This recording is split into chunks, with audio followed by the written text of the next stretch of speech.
10জন মানুহ একমাত্ৰ এজন সভাপতি আগেনষ্টত 10জন আৰক্ষী কিয় প্ৰয়োজন অসম আৰক্ষী 10জন এনেকে মাত্ৰ এজন সভাপতিক এনেকে বাধা দিবলৈ কিয় চেষ্টা কৰিছে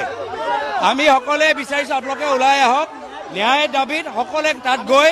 আমি দীঘলী পুখুৰী আমাৰ 5 মিটাৰ আছে আপোনালোকে যাবলৈ দিয়া নাই অসম আৰক্ষী ওলাই আহক আমাৰ ন্যায় সম্পৰ্কত আমাক সমৰ্থন কৰক এনেকুৱা 10জন মানুহ আমাক বাধা দি আজি অসম আৰক্ষীয়ে ৰাইজৰ বিৰুদ্ধে থিয় হৈ গৈছে আহক ৰাইজৰ লগত থিয় হওক আমি বিচাৰো আমাৰ এখৰে 10 মিটাৰ আপোনালোকে দীঘলী পুখুৰী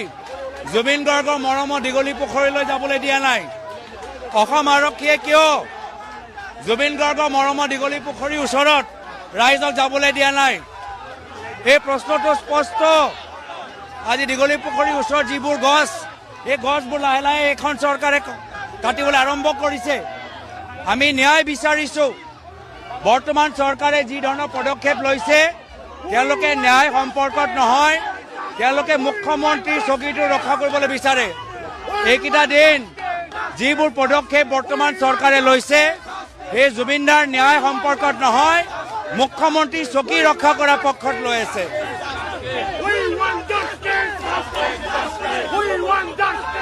আমি শান্তিপূৰ্ণভাৱে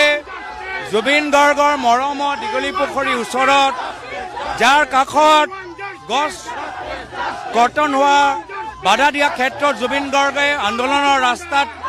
গ্ৰহণ কৰিলে সেই মৰমৰ দীঘলী পুখুৰীৰ ওচৰত আমি আহিছোঁ কি কাৰণত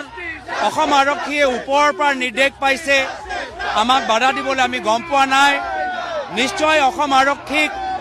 নিৰ্দেশ দিয়া গৈছে আৰু এইকেইটা দিন আমি তেনেকুৱা দেখিছোঁ যে ওপৰৰ পৰা কিছু শক্তি আছে যিসকলে জুবিন গাৰ্গৰ ন্যায় আন্দোলনটো হাইজেক কৰিবলৈ বিচাৰে তেওঁলোকে ন্যায় দিয়াতকৈ মুখ্যমন্ত্ৰী চকী ৰক্ষা কৰাটো বিচাৰে এতিয়া বিভিন্ন সময়ত SOP ওলায় কোন অনুৰাগী হ'ব কোন নহয় সেয়া চাৰ্টিফিকেট তেওঁ দিব কেইটা বজাত আমি সমাধি ক্ষেত্ৰত যাব পাৰোঁ সেয়া অনুমতি চৰকাৰে দিব দীঘলী পুখুৰী যে আমি মম শিক্ষা সমদল ওলাব পাৰোঁ সেয়াও অনুমতি চৰকাৰে দিব তেওঁ গম পোৱা নাই যে জুবিন গাৰ্গ চৰকাৰৰ নহয় জুবিন গাৰ্গ আমাৰ অসমৰ আমাৰ অসমীয়া সম্পদ আৰু সেইকাৰণে অসমীয়া সম্পদৰ ক্ষেত্ৰত প্ৰতি শ্ৰদ্ধা নিবেদন কৰিবলৈ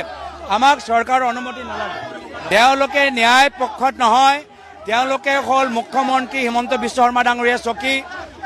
ৰক্ষা কৰা পক্ষত যিবোৰ নিৰ্দেশনা আহিছে আজি তাৰিখত আমিও ন্যায় বিচাৰিবলৈ আহিছোঁ আমিও ওচৰত দীঘলী পুখুৰীৰ ওচৰত গৈ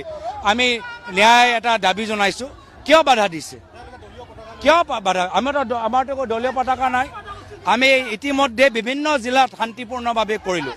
আমাৰ ওচৰতে দীঘলী পুখুৰী আছে এই দীঘলী পুখুৰীত কি আমি জুবিন গাৰ্গৰ প্ৰতি শ্ৰদ্ধাঞ্জলি দিব নোৱাৰোঁ নেকি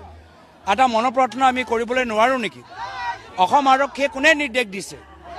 আমি জানিবলৈ বিচাৰোঁ আপোনালোকৰ অৰ্ডাৰ ক'ৰ পৰা আহিছে আপোনাক জনাওক অসম আৰক্ষীয়ে কোনে নিৰ্দেশ দিছে ক'ৰ পৰা নিৰ্দেশ পাইছে যে আমাৰ এই দীঘলী পুখুৰীৰ কাষত আমি জুবিন দাক আমি শ্ৰদ্ধাঞ্জলি দিব নোৱাৰোঁ ক'ত কৈছে ক'ত লিখা আছে যে অসমৰ জনসাধাৰণ গুৱাহাটী ৰাইজ দীঘলী পুখুৰীৰ কাষত জুবিন দাৰ প্ৰতি শ্ৰদ্ধাঞ্জলি দিব নোৱাৰে ক'ত লিখা আছে নে দীঘলী পুখুৰীৰ বাবে কিবা SOP ওলাইছে নেকি কৈ দিয়ক চৰকাৰে SOP দি দিয়ক যে ক'ত শ্ৰদ্ধাঞ্জলি দিব পৰা যায় কোন অনুৰাগী কোনে ন্যায় দাবী দিব পাৰে চৰকাৰে জনাই দিয়ক এই ধৰণৰ অন্যায় অত্যাচাৰ নচলিব আমি শান্তিপূৰ্ণভাৱে আহিছোঁ আৰু আমাৰ নিজৰ শ্ৰদ্ধাঞ্জলি দিওঁতে অসম আৰক্ষীয়ে কোনোবা এজনে বাধা দিবলৈ নিৰ্দেশ দিছে যিজনে নিৰ্দেশ দিছে তেখেতৰ সিদ্ধান্ত আমি তীব্ৰ ভাষাৰে গৰিহণা দিছোঁ